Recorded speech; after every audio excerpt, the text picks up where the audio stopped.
One Makelele is only one Makelele. One Makelele is only one Makelele.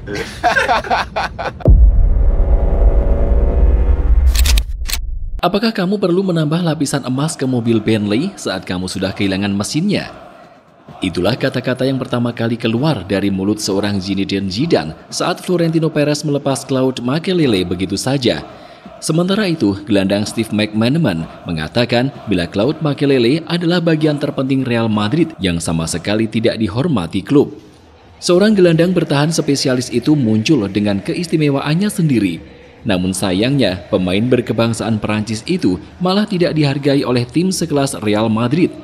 Dia menjadi korban dari ganasnya mega proyek Galactico milik Florentino Perez hingga meninggalkan luka yang amat mendalam akan kepergiannya dari ibu kota Spanyol.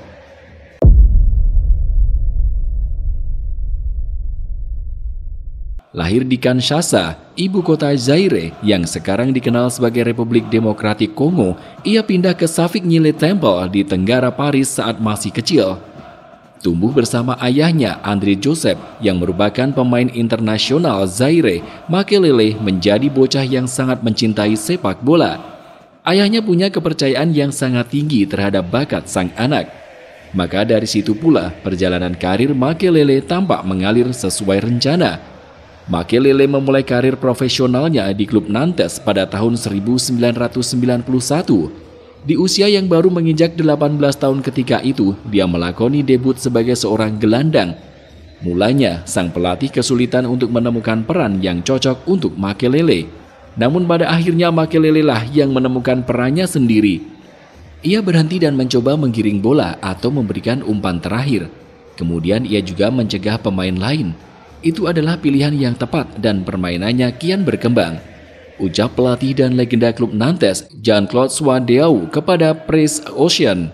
Selama 4 tahun bermain di tim utama Nantes, Makelele menjadi sosok sentral dalam kebangkitan tim tersebut. Dia bekerja sama dengan Christian Karembeu, Patrick Loco, dan Benoit Sawet. Kombinasi pemain tersebut lantas mengejutkan sepak bola Perancis saat gelar Ligue 1 mampu diraih pada tahun 1995. Kami memenangkan Liga pada tahun 1995 dan tahun berikutnya mencapai semifinal Liga Champions, kata Makelele kepada Guardian. Bagi Makelele, meski hanya mencapai fase semifinal, itu sudah merupakan perjuangan yang luar biasa buat tim seperti Nantes. Mereka saat itu kalah dari Juventus dengan skor 4-3. Setelah bertahan selama 2 tahun pasca memenangkan gelar Ligue 1, Makelele sejatinya mendapat perhatian dari luar Perancis.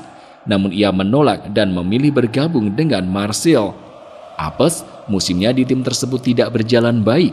Skuad yang terdiri dari Laurent Blanc, William Gallas, Christophe Dugarry, dan Fabrizio Ravanelli merosot ke posisi keempat, di mana hal itu membuat Makelele diabaikan oleh pelatih Prancis Aimé Jacquet yang bakal segera mengumumkan skuad Prancis di ajang Piala Dunia 1998.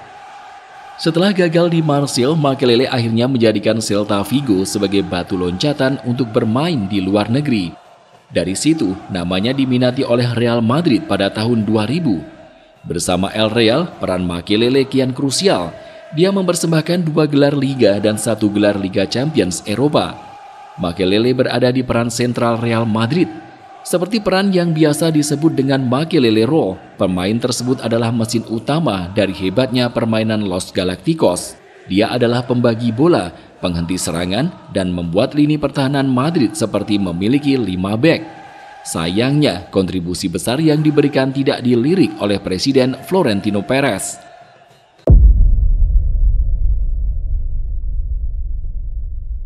The problem is like this story I never talk. I talk a little bit about this. Okay, you go there, you say, President, okay, it's a new contract. We don't know, we buy Beckham, no money anymore. Pada tahun 2003, karir Makelele di Real Madrid berjalan seperti biasa. Dia mengikuti tur pramusim di Asia. Lalu saat tiba di Thailand, ia sempat berbincang dengan Perez tentang perpanjangan kontraknya di Real Madrid. Saat itu Makelele menginginkan kenaikan gaji, di mana hal tersebut sempat disetujui Perez. Namun tak lama kemudian ia mendapat kabar yang sama sekali tidak mengenakan. Sang presiden tidak jadi menyetujui kesepakatan kenaikan gaji Makelele. Melalui Jorge Valdano yang sudah diberi tanggung jawab Perez sebagai direktur olahraga klub, Makelele diberitahu bahwa klub sudah kehilangan banyak uang setelah merekrut David Beckham dari Manchester United. Padahal seperti yang disadari penggemar, pembelian David Beckham saat itu tergolong tidak perlu secara permainan, mengingat El Real sudah punya skuad mumpuni untuk bersaing musim depan. Mendengar hal tersebut, Makelele jelas kebingungan dan cenderung marah. Ia lalu memberitahu agennya bahwa kesepakatan dengan Madrid tersendat. Setelah semua tidak berjalan sesuai rencana, Makelele semakin dibuat kaget dengan kabar yang menyebut bahwa Perez juga tak menginginkannya di klub. Makelele saat itu jelas menginginkan pergi, akan tetapi sialnya Jorge Valdano tidak menginginkan hal tersebut.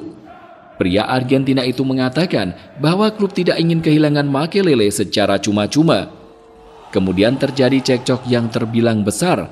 Valdano dan Perez bakal melepas Makelele pergi jika ada klub yang memberi tawaran sebesar 15 juta euro. Demi menenangkan diri, Makelele memilih berlatih di rumah dan tidak mengikuti agenda klub berikutnya. Akhirnya setelah menunggu datanglah Chelsea dan Manchester United yang memberi tawaran. Tanpa basa-basi, Makelele langsung menerima tawaran Chelsea yang saat itu berani membayar jasanya senilai 35 juta euro. "Klub sudah tidak menghargaiku, aku ingin pergi," ungkap Makelele. Penawaran yang diberikan Chelsea pun seolah memberi pukulan telak kepada Real Madrid. Ketika Los Blancos menginginkan 15 juta euro untuk jasanya, maka Makelele dengan gagah berani memberikan nama klub yang mau membayarnya senilai 35 juta euro. Di sisi lain, karena tidak ingin malu di hadapan publik, Florentino Perez yang akhirnya melepas Makelele mengatakan bahwa sang pemain tidak cukup baik untuk klub. Parahnya, sang presiden juga mengatakan bahwa Makelele dilepas karena tidak bisa mengoper bola. Ia bukan penyundul bola dan ia jarang mengoper bola lebih dari 3 meter. Pemain-pemain muda akan datang dan membuat Makelele dilupakan. Akan tetapi, akhirnya kepergian Makelele dari Real Madrid saat itu sama sekali tidak membuat namanya dilupakan. Yang ada, Real Madrid justru menemui ketidakseimbangan dan Florentino Perez mendapati bahwa proyeknya gagal. Banyak sekali pihak yang menyayangkan kepergian Makelele dari Estadio Santiago Bernabeu. Sementara itu, Chelsea menjadi tim yang sangat beruntung karena bisa memiliki pemain seperti Makelele. Sang gelandang bertahan selama setidaknya 5 musim di London dan berhasil mempersembahkan trofi Liga Inggris serta membawa Chelsea menuju final Liga Champions Eropa tahun 2008. Setelah menjalani tahun-tahun gemilang bersama Chelsea, Makelele pilih kembali ke Prancis dan bergabung dengan Paris Saint-Germain sebelum akhirnya putuskan pensiun di tahun 2011.